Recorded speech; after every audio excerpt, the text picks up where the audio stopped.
Today's sales strategy. If something important you believe to be true turns out to be wrong, when would you want to know about it? Hi everyone, I'm Steve Savant, host of the daily talk show, Let's Get Down to Business. And I'm Don Prince, Senior Advisor to InsMark. Well, Don, we're talking about something really cool today, and this is the longest title I've ever seen. Hopefully we can shorten the blog when it goes to the internet. It says, what happens if something important you believe in, that you believe to be true, turns out to be wrong? When would you want to know it? Don, when would you want to know? Immediately. You'd want to know immediately. I think most clients would say the same thing. I want you to look at what's out on the internet about cash value permanent insurance. It says cash value life insurance is a ripoff. Only a financial idiot would buy it. Or it's better to buy term insurance and invest the difference. Or, by the way, a little side note, nobody ever invests the difference. There's a whole other issue, but okay. Agreed. And then the last one, why would you spend thousands of dollars for something you could get for a few $100s? Or maybe you've heard Suze Orman say repeatedly, I hate whole life insurance, I hate universal life insurance, I hate variable life insurance. I noticed that on here it doesn't say anything about indexing. She has the only type I like is term insurance. Now, is there any real validity, economic validity to this theory? Well, we're looking at George Baker. His age is 45, and he's in the 40% marginal tax bracket. He plans to purchase $500,000 of index universal life with scheduled premiums of $20,000 a year for the first 20 years. Zero thereafter. Cash values are illustrated growing at about 7.5%, and the policy is intended to provide protection for his family, after-tax cash flow of $60,000 a year from ages 65 to 95. And I want to look at why one of his advisors says to George, why would you spend 20 grand on an index universal life program for coverage when you could do it for $600? That's a good question. I think it's a good question. And remember, you have to say, if somebody asks you a question why, if there's 20,000 going into a policy versus 600, you better have a monster value proposition. Would you not agree? I would agree. It's because the disparity is too great. Sure. Now, if that's all that we're talking about, I understand, but it shouldn't be, and it isn't. Actually, let me tell you it's not obvious to most Americans, because the humorist Josh Billings says, it ain't ignorance causes so much trouble, it's folks knowing so much that ain't so. Is it so? Is buying term investing difference the way to go? Is term the only way to do this? And let's look at this. We compared George's indexed universal life to a $500,000 20-year term at $600. The term insurance alternative assumes a side fund yielding 6.5% taxable and $19,400 a year. The difference between the $20,000 premium and the index universal life is the $600 premium in term. And by the way, when we show the comparison, we back out that cost on our side of the equation too, to be fair.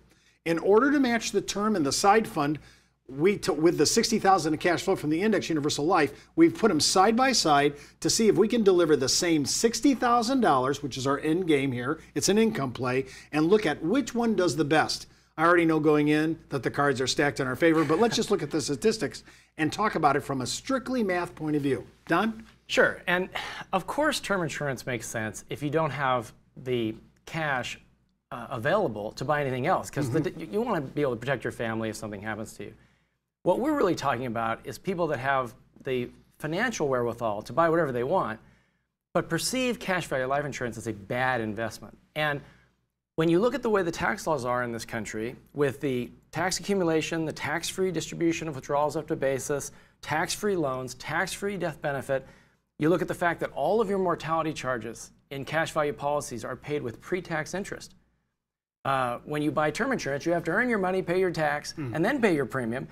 All of the charges, mortality charges inside of cash value policies are pre-tax interest.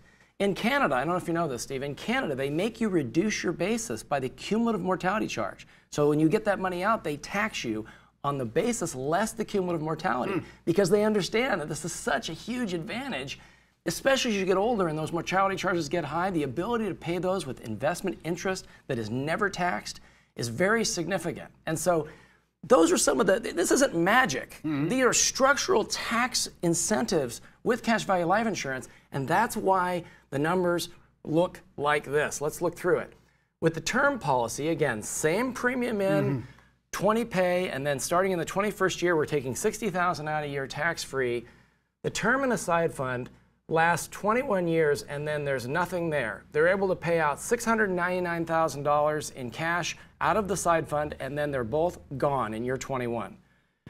With the cash value life insurance policy, Instead of $700,000 of tax-free cash, we're able to pull out $1.2 million, almost double, and the policy's still in force in 40 years with $637,000 of death benefit and $600,000 in cash value. I don't know how anybody can look at this and say, yeah, but I don't want to listen to this. I only want to buy term insurance because it's cheaper. I don't know how you get there from here. Yeah, the balance sheets are very, very, very fair when we try to do this through InsMark and also their sister company, Wealthy and Wise, because both products always display things like this in a very fair and I think logical and mathematical way. I want you to look at this because even if you're a termite today, the math is the math. Can I do this? Remember, the leverage that we have in the tax issue at the tax code alone is huge. Then you're talking about the pre-tax payment of the interest that we are talking about. And then on top of that, if you're using indexed universal life and you're using participating loans, well, we're just stacking the deck for us to win on a long-term play. Remember, I'm not talking about a short-term investment here. I'm not even talking about kind of a short to mid-term. When I'm looking at insurance like this, I really want to look at long-term thinking, 20 years, 25, 30 years. That's when our numbers really work. Walk me through this graph. I love this summary, this 50-year summary on this. This is really quite outstanding. This is a summary produced by the InsMark software. We have a permanent versus term illustration, and this is one of our graphics. We like graphics. We think it's easy to have people understand. And what this is showing is term insurance in a side fund is able to pay out $700,000 of retirement income. Same payments in, we're going to put $400,000 into that plan. Same $400,000 into the cash value index universal life. It can pay out $1.8 million of tax-free distributions. Down here, this plan, the term and a side fund runs out of money in year 21. Our plan in year 50 is still going strong. And so that's what it's showing.